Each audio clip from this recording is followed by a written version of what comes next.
Hello friends, ओम श्री गणेशाय नमः। जय श्री कृष्णा। आप सभी का स्वागत है आपके अपने यूट्यूब चैनल पर। फ्रेंड्स, आज हम आपको इस वीडियो में बताने जा रहे हैं वैशाख मास महात्म्य के 14वें अध्याय के बारे में और स्कंद पुराण के अनुसार वैशाख मास महात्म्य की 7वें अध्याय के बारे में। फ्रेंड्स, वीडियो शुरू करने से पहले आपसे रिक्वेस्ट है, अगर आप हमारे चैनल पर नए हैं और आपने अभी तक चैनल को सब्सक्राइब नहीं किया है तो प्लीज सब्सक्राइब कीजिएगा चैनल को, साथ ही प्रेस कीजिएगा बेल आइकन को, जिससे नए वीडियो से रिलेटेड नोटिफिकेशन आपको तुरंत प्राप्त हो सके।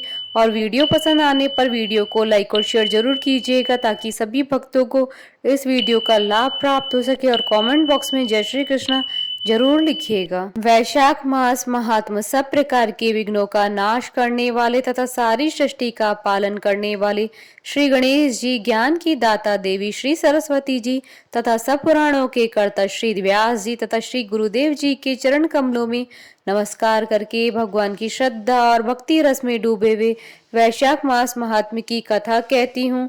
अध्याय आरंभ। राजा पुरुयशा को भगवान का दर्शन और उनके द्वारा भगवत स्तुति और भगवान की वरदान से राजा की सायुज्य मुक्ति। श्रुतदेव जी कहते हैं, परमात्मा भगवान नारायण 4 भुजाओं से सुशोभित थे। उन्होंने हाथों में शंख, चक्र, गदा और पद्म धारण कर रखे थे। वे पीतांबर धारण करके वनमाला से विभूषित थे। भगवती लक्ष्मी तथा एक पार्षद के साथ गरुड़ की पीठ पर विराजित थे। उनका दुस्सह तेज देखकर राजा के नेत्र सहसा मुंद गए। उनके सब अंगों में रोमांच हो आया और नेत्रों से अश्रुधारा प्रवाहित होने लगी। भगवत दर्शन के आनंद में उनका हृदय सर्वथा डूब गया। उन्होंने तत्काल आगे बढ़कर भगवान को साष्टांग प्रणाम किया। फिर प्रेम विहल नेत्रों से विश्वात्म देव जगदीश्वर श्री हरि को बहुत देर तक निहार कर उनके चरण धोए और उस जल को अपने मस्तक पर धारण किया। उन्हीं चरणों की धोवन रूपा श्री गंगा जी ब्रह्मा जी सहित तीनों लोकों को पवित्र करती है। तत्पश्चात राजा ने महान वैभव से बहुमूल्य वस्त्र, आभूषण और चंदन से हार, धूप, दीप तथा अमृत के समान नैवेद्य के निवेदन आदि से एवं अपने तन, मन, धन और आत्मा का समर्पण करके अद्वितीय पुराण पुरुष भगवान विष्णु जी का पूजन किया। पूजा के बाद इस प्रकार स्तुति की, जो निर्गुण, निरंजन एवं प्रजापतियों के भी अधीश्वर हैं, ब्रह्मा आदि संपूर्ण देवता जिनकी वंदना करते हैं, उन परम पुरुष भगवान श्री हरि को मैं प्रणाम करता हूँ। शरणागतों की पाप राशि का नाश करने वाले आपके चरणारविंदों को परिपक्व योग वाले योगियों ने जो अपने हृदय में धारण किया है, यह उनके लिए बड़े सौभाग्य की बात है।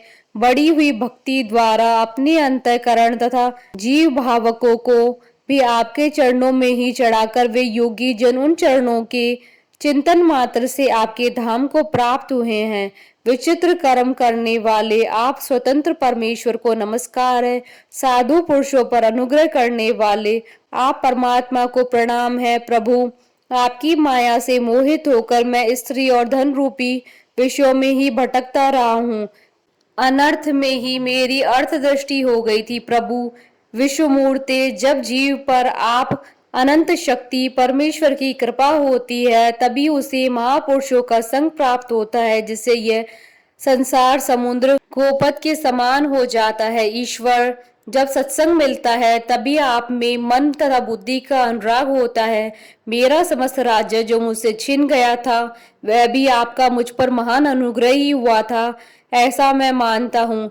मैं ना तो राज्य चाहता हूँ, न पुत्र आदि की इच्छा रखता हूँ, न ही कोष की अभिलाषा करता हूँ, अपितु मुनियों के द्वारा ध्यान करने योग्य जो आपके आराधनीय चरणारविंद है, उन्हीं का नित्य सेवन करना चाहता हूँ। देवेश्वर जगन निवास, मुझ पर प्रसन्न होइए, जिससे आपके चरण कमलों की स्मृति बराबर बनी रहे तथा स्त्री, पुत्र, खजाना एवं आत्मीय कहे जाने वाले सब पदार्थों में जो मेरी आसक्ति है वह सदा के लिए दूर हो जाए। भगवान, मेरा मन सदा आपके चरणारविंदों के चिंतन में लगा रहे। मेरी वाणी आपकी दिव्य कथा के निरंतर वर्णन में तत्पर हो।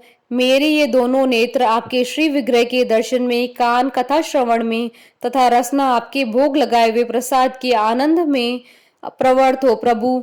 मेरी नासिका आपके चरण कमलों की तथा आपके भक्तजनों के गंध विलेपन आदि की सुगंध लेने में, दोनों हाथ आपके मंदिर में झाड़ू देने आदि की सेवा में, दोनों पैर आपके तीर्थ और कथा स्नान की यात्रा करने में तथा मस्तक निरंतर आपको प्रणाम करने में संलग्न रहे। मेरी कामना आपकी उत्तम कथा में और बुद्धि अनिर्ष आपका चिंतन करने में तत्पर हो। मेरे घर पर पधारे हुए मुनि योगों द्वारा आपकी उत्तम कथा का वर्णन तथा आपकी महिमा का गान होता रहे और इसी में मेरे दिन बीते। विष्णु एक क्षण तथा आधे पल के लिए भी ऐसा प्रसंग न उपस्थित हो जो आपकी चर्चा से रहित हो। हरे, मैं परमेष्टि ब्रह्मा का पद, भूतल का चक्रवर्ती राजा और मोक्ष भी नहीं चाहता हूँ, केवल आपके चरणों की निरंतर सेवा करना चाहता हूँ, जिसके लिए लक्ष्मी जी तथा ब्रह्मा शंकर आदि देवता भी सदा प्रार्थना किया करते हैं। राजा के द्वारा इस प्रकार स्तुति करने पर कमल नयन भगवान विष्णु ने प्रसन्न होकर मेघ के समान गंभीर वाणी में इस प्रकार कहा, हे राजन, मैं जानता हूँ तुम मेरे श्रेष्ठ भक्तों, कामना रहित और निष्पाप हो नरेश्वर।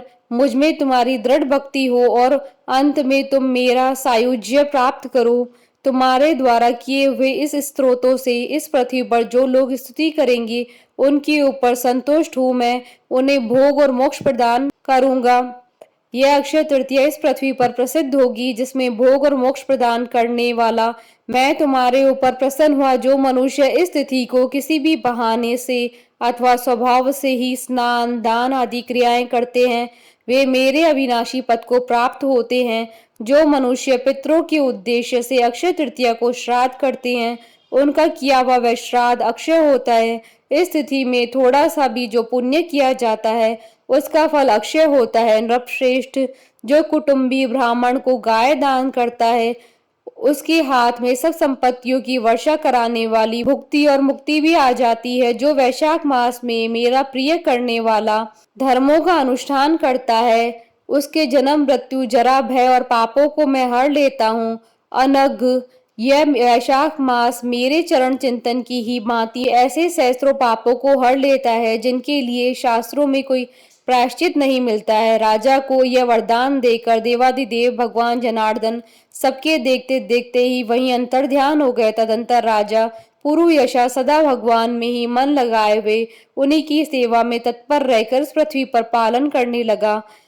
देव दुर्लभ समस्त मनोरथों का उपभोग करके अंत में उन्होंने चक्रधारी भगवान विष्णु का सायुज्य प्राप्त कर लिया। जो इस उत्तम उपाख्यान को सुनते और सुनाते हैं, वह सब पापों से मुक्त हो भगवान विष्णु के परम पद को प्राप्त होते हैं। इति श्री स्कंद पुराण महात्म का 7वां अध्याय संपन्न हुआ। बोलिए भगवान विष्णु की जय, सनातन धर्म की जय। हमारे साथ इस वीडियो में अंत तक बने रहने के लिए आपका धन्यवाद। ओम श्री गणेशाय नमः। जय श्री कृष्णा।